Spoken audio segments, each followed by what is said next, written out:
இதுல பிரில்லியன்ஸ் எல்லாம் ஒண்ணுமே இல்ல சிவா. நடக்குமா நடக்காதான்னு நாம நிச்சயமா சொல்ல முடியாது.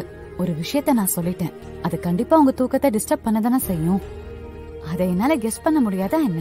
ஆமா துளசி, நீங்க ஏதோ மாமா நாளைக்கு கோயிலுக்கு வருவாருன்னு சொல்லிட்டீங்க. அம்மாவும் ரொம்ப சந்தோஷமாயிட்டாங்க. நாளைக்கு மாமா மட்டும் வரலன்னா அப்புறம் அம்மா உடஞ்சு அழறத பாக்குற தைரியம் எனக்கு இல்ல. அதான் பயமா இருக்கு, தூக்கமா வர மாட்டேங்குது. சிவா, இந்த உலகத்துல எதை விடவும் அம்மனை ரொம்ப நம்புவேன். நான் ஒரு விஷயத்த சொல்றேன்னா என் மனசுல அம்மன் இருந்து சொல்ல வைக்கிறாங்கன்னு தான் அர்த்தம். நான் இப்பவும் சொல்றேன், நாளைக்கு உங்க மாமா கோயிலுக்கு நிச்சயம் வருவாரு.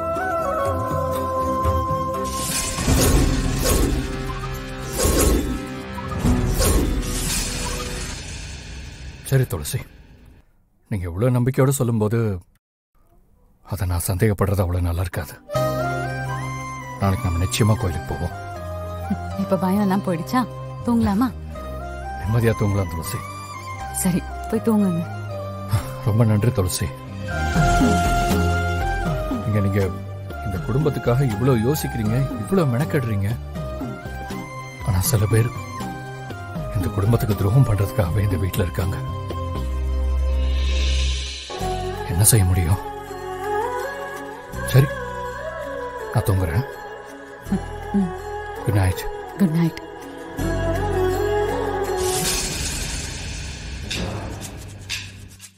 இன்னைக்கு நாம கோயிலுக்கு போறது நமக்காக மட்டும் இல்ல, அம்மாக்காக, அவங்களோட 30 வருஷம் கனவுக்காக. 30 வருஷம் கழிச்சு உங்க அம்மா உங்க அண்ணன் முன்னாடி நின்னு நான் தோத்து போகல, ஒரு நல்ல புருஷனோட வாழ்ந்து அழகான 4 குழந்தைங்களை பெத்து வளர்க்கறேன்னு பெருமையா காட்டணும்னு ஆசைப்படுறாங்க. அந்த இடத்துக்கு நீ வரலன்னு சொல்லலாமா?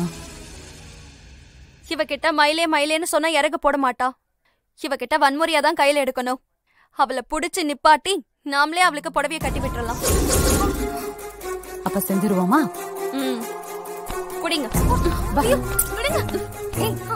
விடுங்கன்னு சொல்றேன். காவேரி. அண்ணி, கேளு காவேரி. கேளு காவேரி. விடுங்க அண்ணி. பவானி, விடு. நானே ரெடி ஆயிட்டு வரேன், நீங்க போங்க.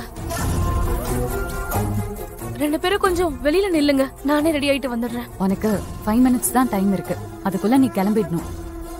நாங்க இங்கேயே நிக்கிறோம், நீ உள்ள போய் ட்ரெஸ் சேஞ்ச் பண்ணிட்டு வா. சரி.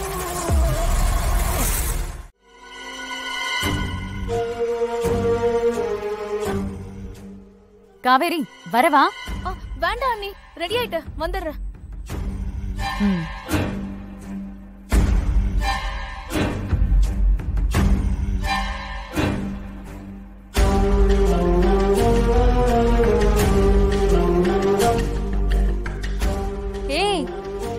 கல்யாணம் ஆன புது பொண்ணு மாதிரி இருக்கடி.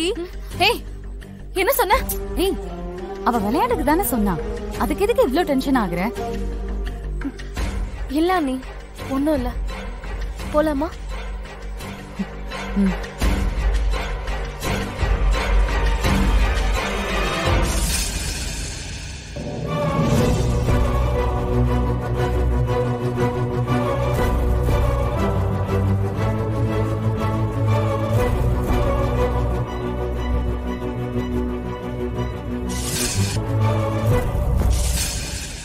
காவேரி, ரொம்ப அழகா இருக்க.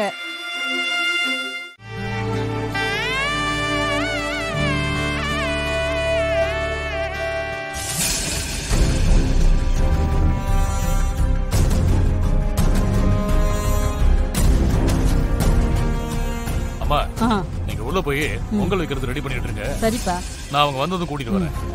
அமராவதி, காவேரி கூட்டு போ. அமராவதி, காவேரி, இங்க வா. வா.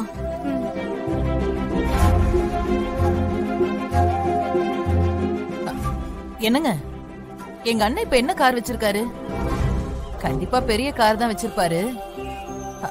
அவர் கார் இங்க எங்கேயாவது வந்திருக்கான்னு பாருங்களேன்.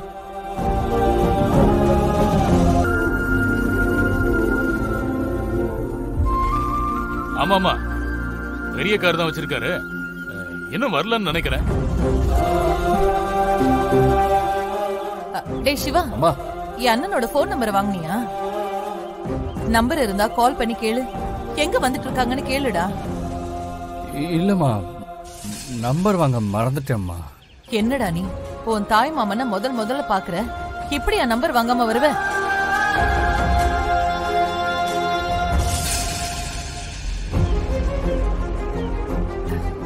துளசி, நீ நம்பர் வாங்குனியாமா? இல்ல, நானும் வாங்கலமா. என்னம்மா நீ, அவன் தான் விவரம் இல்லாம இருந்துருவானுதான் ஒன்னு அனுப்புன. நீயும் போய் நம்பர் வாங்காம வந்திருக்கியே.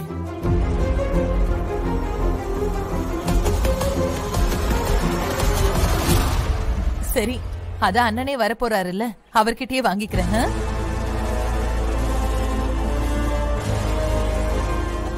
என்னங்க, ஒரு நிமிஷம் இருங்க, நான் இது வந்துடுறேன்.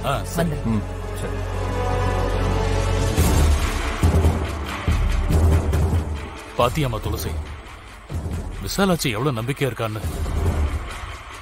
இந்த நம்பிக்கை நிலைக்குமா இல்ல களைஞ்சிருமாமா? கண்டிப்பா நிலைக்கும்யா. துளசி, நானும் உங்க கூட தான் இருந்தேன். அம்மா கிட்ட நீங்க அவர் உறுதியா கோயிலுக்கு வருவாருன்னு சொல்லிட்டு இருந்தீங்க. ஆனா அவரு நான் வருவேங்கிற மாதிரி எந்த ஒரு விஷயமும் சொல்லலையே. அது எப்படி இவ்வளவு உறுதியா சொல்றீங்க? எனக்கும் சில விஷயம் மனசுல படும் சிவா, அதை வச்சுதான் சொல்லுவேன். ஆனா அது கண்டிப்பா நடக்கும். நீங்க பாருமா, எப்பயாவது நடந்துடணுமா, இல்லன்னா விசாலாச்சி மனசு உடைஞ்சு அவ அழுதா என்னால பார்க்க முடியாதுமா.